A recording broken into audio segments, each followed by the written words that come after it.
is Allysson Avery Ruiz. 3 words I would use to describe myself are loving, fun, and responsible. Now let's get started with today's lesson. Today, I'm going to be talking to you about competency number 5. We will begin by stating what competency number 5 says. Competency number 5 states that the teacher knows how to establish a classroom climate that fosters learning, equity, and excellence, and uses this knowledge to create a physical and emotional environment that is both safe and productive. We will discuss the different needs of students, emphasizing the use of collaboration and support. We will also discuss interactions in the classroom and how to maintain a safe, inclusive environment. Let's begin by talking about students' needs. Before a teacher can properly establish a classroom, one must be aware of different needs students possess. Students are all different. They differ in gender, ethnicity, size, and eye color. Other differences may not be obvious but can greatly affect learning. These differences include interests, goals, home life, and health issues. Pictured here is a pyramid that shows the different needs students must have met. Keep in mind that for each student, the needs will be different. Some students may need as much one-on-one attention from the teacher as possible, while others may feel uncomfortable with one-on-one attention. Some students thrive on group collaboration, while others enjoy working alone. Some students are frightened to go to the board and answer questions, while other students get excited to answer questions and go to the board.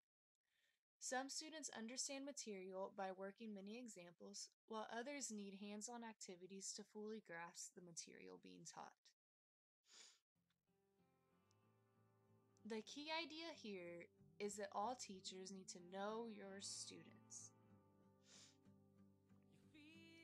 In the previous slide, we were able to list a few examples of how students may differ. As educators, it is crucial for teachers to know and understand the different needs for these very different students. Knowing these needs and how to reach them is necessary in helping students meet their full potential. Let's talk more about helping students reach their needs. Some ideas for meeting the needs of different students are, for one, know your students. Change up the teaching style. One day work examples on the board, the next day use hands-on activities. Present an activity to engage students before a lesson. Similar activities can be used throughout the lesson to keep students intrigued. Changing the arrangement of the classroom and using student feedback.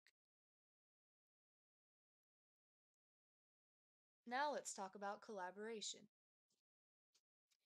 Having a successful classroom requires collaboration between teachers, students, parents, administration, and other staff members. Parents may be able to inform the teacher of learning styles their child does well with.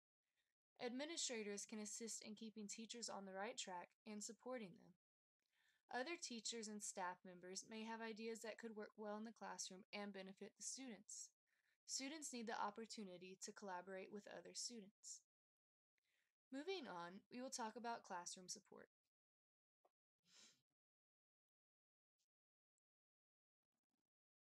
Teachers and students both need support. Education is one of the most frowned upon professions.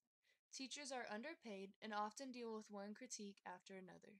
Support from parents is beneficial for both the students and the teachers. And when support from parents fails, support from administration is necessary. Educators may never know the life that students live outside of the classroom. Support from a teacher may be the only support some student ever receives. Without support, students can lose confidence and begin to feel inadequate. This can hinder the student's learning ability greatly. Now we'll talk about interactions in the classroom. The focus should not only be on teacher-student interaction, but also on student-teacher interaction and student-student interactions. Too many teachers force their students to stay quietly seated for an entire class period. Students need interactions to grasp material and keep their brains working to their best potential.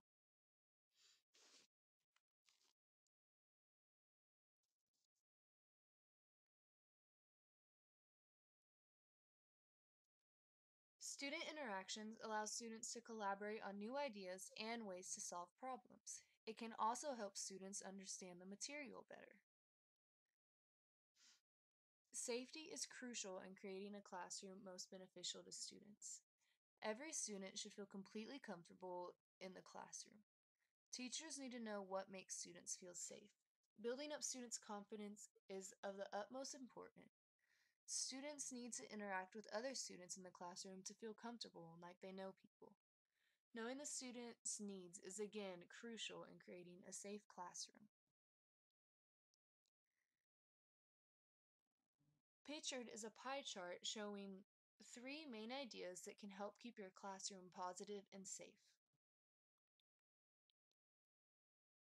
Students should also feel physically safe in the classroom. The classroom shouldn't be a place students are afraid of. Classrooms should remain violence free, and educators need to know of ways to keep the classroom as safe as possible. All classrooms are going to have some diversity.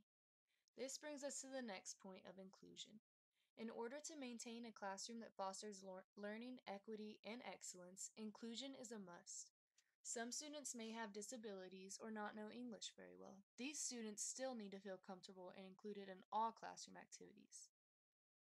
Once again, to run a successful inclusive classroom, knowing all the students' needs is a must. Mix up projects and activities so students with all disabilities and backgrounds are intrigued. Never tell a student they're wrong. If they are incorrect, state how they can improve their answer, but don't ever shut them out. Pictured now are ideas of what makes inclusion work. As you can see, for the most part, all of the ideas are stuff we have discussed in this video that begin to fall together. Everybody's just laughing. People across the world holding on, the earth caved in. In conclusion, when establishing a classroom that fosters learning, equity, and excellence, there are factors that need to be taken care of. Students' needs, collaboration, support for both students and teachers, classroom interactions, safety, and inclusion.